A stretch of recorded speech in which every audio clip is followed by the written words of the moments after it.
many Arkansans, because every poll, in Arkansas from the beginning has had Sarah Sanders leading this race anyway. So this is no surprise to Arkansas voters. I think we kind of assumed that this would be the way that it goes, especially when you have Huckabee Sanders, who, here from Arkansas, the platform she stood on, the former White House press secretary. I think a lot of Arkansans were excited from the beginning to see someone here from home in a position like that. I think a lot of name recognition there as well because of her job with the White House 4 years ago, or 4 years or so ago.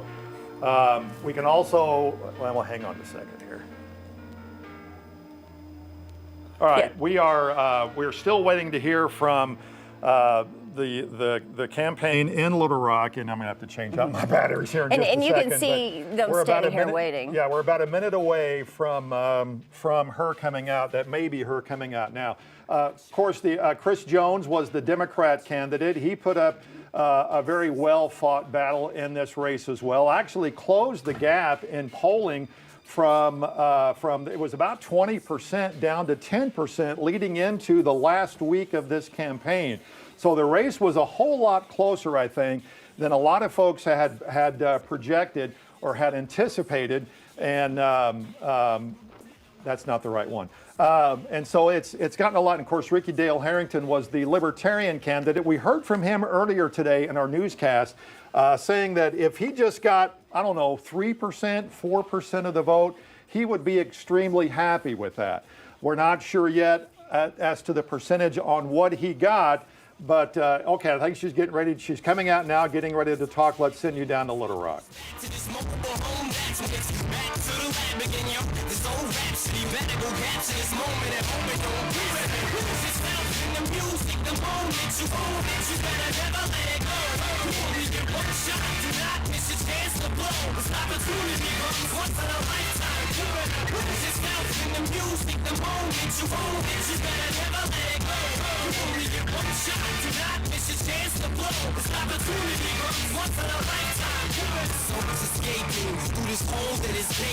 This world is mine for the taking. Make me king as we move toward new world order. A normal life is Wow.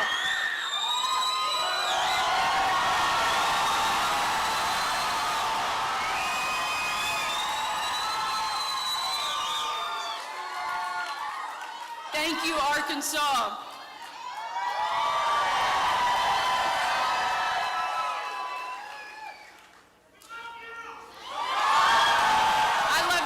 Too. This has been an absolutely unbelievable and incredible 2 years. I first want to start by thanking my two opponents here in the final stretch, Chris Jones and Ricky Dale Harrington.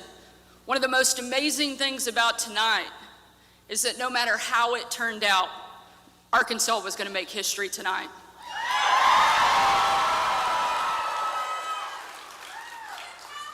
I know it will be the honor of a lifetime to serve as Arkansas's 47th governor and the first female governor, the state of Arkansas.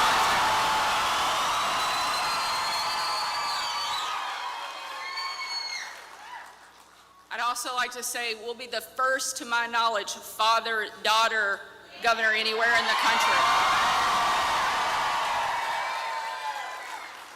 I like to say I think my dad's the best governor Arkansas has ever had, one of the best governors the country has ever seen, and I'm hoping to take that title away from him pretty soon.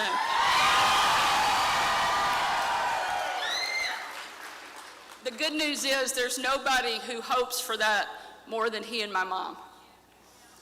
For us, this was a simple decision. The reason we started this journey nearly 2 years ago is because I absolutely love Arkansas. I love everything about it. About 2 years ago, I asked my parents if I could borrow their RV for a week. I still haven't given it back. More than 10,000 miles, 75 counties, here we are. Sorry, Mom and Dad, about all the miles. It has been an absolutely amazing journey every step of the way. One of the things I love most about Arkansas and certainly love about the campaign is the people that you meet along the way. I've gotten the opportunity over the last 2 years to fall in love with Arkansas over and over and over and over again, and it has been tremendous. In these moments, I'm reminded of people like Chuck, who for 20 years I didn't know his name and simply referred to him as an angel in a pickup truck. Chuck saved my life and my sister-in-law's life when we flipped a car near Mountain View when we were in college. It wasn't until I was on the campaign trail that I was reunited with him and got to connect with him. Such an amazing moment. People like Lena, who's an immigrant who came to this country for a better life. She works as a fashion designer at one of Arkansas's flagship companies, Dillard's. But on every hour that Lena had off, she came into our office, she made calls, she knocked doors, and was our best volunteer and reminded us of the greatness and the goodness of the people in this state every moment.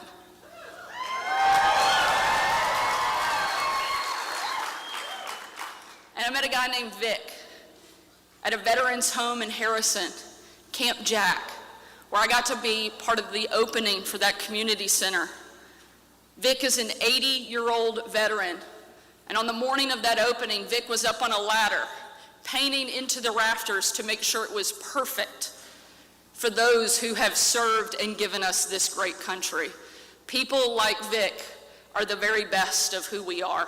And I'm forever thankful for him and all of those who have served that I have had the opportunity to meet along the campaign.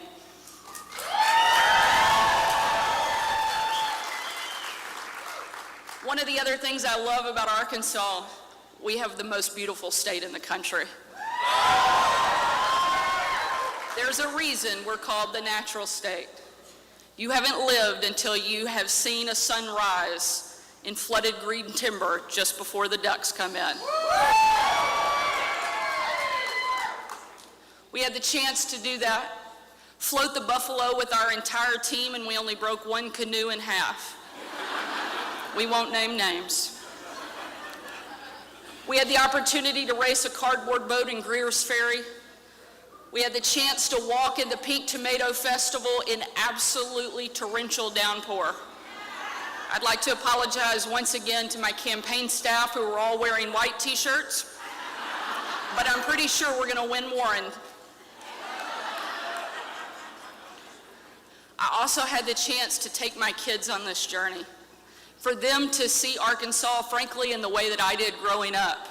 And it has been amazing to watch them see some of these things for the first time. We got to watch George, our youngest, win the Hope Watermelon Festival contest. Way to go, George. We got to watch Scarlett grow up and become the most amazing big sister to her two brothers. We are so proud of you. And just this week, our son Huck was elected mayor in his elementary school.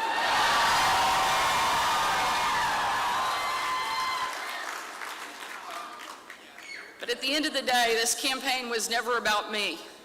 It was about each of you. It was about all of the people across the state of Arkansas, the people who showed up at our events, the people who made calls, the people who knocked doors, and frankly, even the people who did not vote for me. This election is about taking Arkansas to the top. I know that Arkansas can be first, and I'm committed to being the leader that takes us there. I can't tell you how thankful I am for the people in this room who got us to this moment. I'm so thankful for the most amazing campaign staff you could ever imagine, who have put in tireless hours, listened to me complain about more than one or two things, and never once back down from the fight that we were in over the course of 2 years. Thank you to our amazing campaign staff who are all over this room tonight.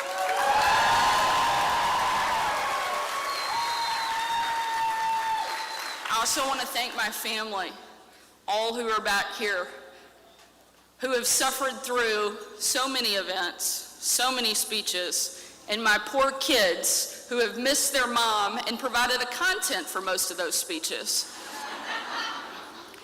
I could not ask for a better group of people to stand by my side and be part of every minute of this journey.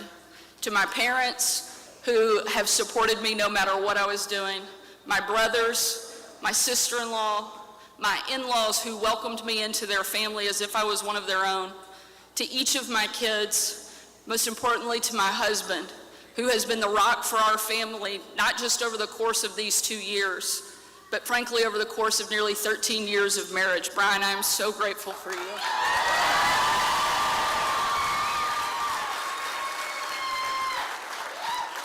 And thank you so much to the people of Arkansas who've entrusted this responsibility to me. I will be forever grateful to each of you, and I promise I won't let you down.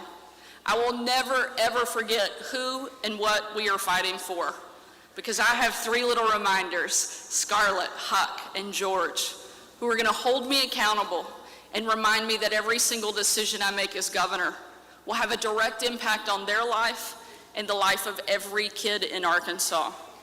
That is not at all something I take lightly, but it is something I know I'm ready to take on.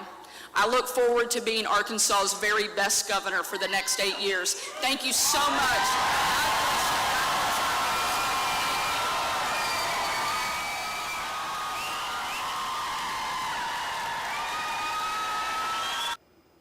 All right, Sarah Huckabee Sanders giving her acceptance speech, or her winning speech, her victory speech there at the State Convention Center in Little Rock, becoming Arkansas's first female governor. And as she mentioned, the first father-daughter succession of governor in Arkansas. And we expect to hear from Chris Jones a bit later on this evening. Again, one more look at Sarah Huckabee Sanders on the stage there, talking mainly not a lot about what she's going to do once the legislature starts its work. And as that goes, it looks like, by all accounts, that it will be a Republican-controlled House and Senate in the Arkansas legislature for Sarah Huckabee Sanders to work with. Unless something major changes. But just really, it was talking about how she spent the last 2 years on the campaign trail. You can see her mom there in the blue dress. Of course, former Governor Mike Huckabee and former presidential candidate Mike Huckabee in the background there as well. Again, not a lot about what took place or what will take place now that she's governor, but just thanking everybody over what has been a 2-year campaign from the time she announced to tonight in winning this race against Chris Jones and Ricky Harrington Jr. Yeah, and some ideas, you know, of what her campaign has been like in the past 2 years. She spoke a lot about violent crime, which is also something we've saw on a national stage, other Republicans campaigning on as well. Of course, education here in Arkansas, she's mentioned that's a big point whenever she becomes governor. All right, we're going to send it back to CBS. We will be back here in about 15 minutes with more election coverage and more results coming in statewide and also locally. And we might also, hopefully we'll hear from Chris Jones